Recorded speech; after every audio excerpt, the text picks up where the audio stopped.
Pattern अपनाने का एक बहुत बड़ा लॉ है। इसको बोला जाता है the law of pain and pleasure. Law of pain and pleasure, यानी जिस चीज से भी हमें पेन मिलेगा उस चीज से हम दूर हटना चाहेंगे, और जिस चीज से भी हमें प्लेजर मिलेगा उस चीज को हम अपनाना चाहेंगे।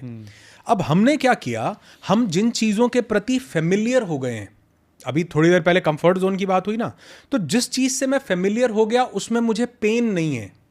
मेरे माइंड को ऐसा लगता है, हो सकता है वो मेरे जीवन में सबसे बड़ा दर्द हो, आगे चल के मेरे जीवन को सबसे बड़ा नुकसान देता हो, लेकिन जो मेरे लिए फेमिलियरिटी है उससे मैं दर्द में नहीं हूं। तो मैं अक्सर ऐसा बोलता हूं कि known hell is better than unknown heaven. ये लोगों को अंदर अपने लगने लगता है कि जो नोन है वो कई गुना, चाहे वो जहन्नुम में क्यों ना हो, जेल ही क्यों ना हो। जो लोगों को उम्र कैद हो जाती है ना, 20-22 साल जेल में रहते हैं, निकलना नहीं चाहते। उनको लगता है यहां मैं सब फेमिलियर हूं, सब जानता हूं, और वो बाहर की जगह जेल लगने लगती है। तो यही सेम काम चित्रेश जी यहां पर होता है। तो मुझे लगता है कि ये जो प्रक्रिया है, जब हम इस पूरी प्रक्रिया को अपने अंदर से गुजारते हैं और हम कुछ चीज़ों को अपने अंदर से फॉलो करना शुरू करते हैं, तो ये जो नोन और अननोन का डिफरेंस है ना, ये समझ में आता है। और जब ये समझ में आता है तो पता चलता है कि जो अननोन है सबसे पहले उसे गले लगाना पड़ेगा, क्योंकि ग्रोथ एक्चुअल में वहीं से आएगी। बहुत बढ़िया। तो मैं इतना ज़्यादा फेमिलियर हो चुका हूं बहुत सी चीज़ों से कि वो मेरा जो पेन एंड प्लेजर का लॉ है अब मुझे वो गवर्न कर रहा है। जो नोन है वो मेरे लिए प्लेजर है, जो अननोन है वो मेरे लिए पेन है। कोई स्मोकर है, अगर उसको स्मोकिंग करते ही खून की उल्टी आए, क्या वो दूसरी सिगरेट पिएगा? नहीं पिएगा, क्योंकि अभी उसको प्लेजर मिल रहा है, पेन का उसको अंदाजा ही नहीं है। तो हम प्लेजर से डेरिवेट होते हैं और पेन को अवॉइड करना चाहते हैं।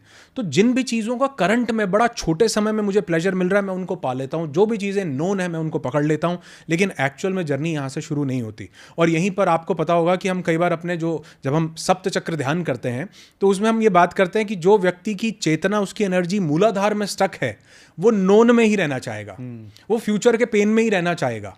तो इसके लिए भी मोटिवेशन, मैं आपको कहूं नहीं यार ये सिगरेट नहीं, अरे भैया उसके पैकेट पे छापी हुई है फोटो, क्यों फिर वो उसको गले लगा रहा है? क्योंकि जो चेतना का स्तर है वो अभी इसी चीज करंट, जो इस मोमेंट्री जो प्लेजर है वो उसके साथ जुड़ाव होकर के उसको देख रहा है, उसको आगे का पता ही नहीं है। लेकिन चेतना इस शरीर के साथ भी कनेक्टेड नहीं है, वो तो चैतन्य है, तो वो बहुत आगे का देखती है, वो सोल को इवॉल्व करने का देखती है, वो इस जन्म में अपने नए वर्जन को पाने का देखती है, क्योंकि उसको पता है यही मेरा एक अल्टीमेट टारगेट है कि मैं आगे बढ़ के अपने उस अल्टीमेट गोल को अचीव करूं जो मेरा हायर वर्जन है।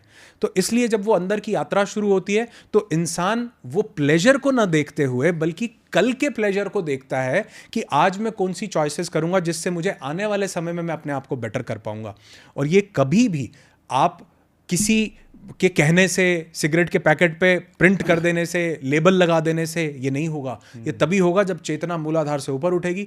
कि इसलिए मेरी ये जर्नी बाहर से अंदर की तरफ शुरू हुई, क्योंकि ये समझ आया कि थाप्या ना जाए कीता ना होए, आपो आप जब अंदर से अपनी चेतना खुद आवाजें लगाएगी तो बाहर से सिगरेट का पैकेट कितना ही बुलाता हो वो आपको खींच नहीं पाएगा। बहुत बढ़िया। तो इसलिए ये law of pain and pleasure जो गवर्न कर रहा है, इसको अपने अंदर से एक बार समझना पड़ेगा, ताकि हम जीवन में, अपने जीवन में भी और दूसरों के जीवन में भी बदलाव ला सकें।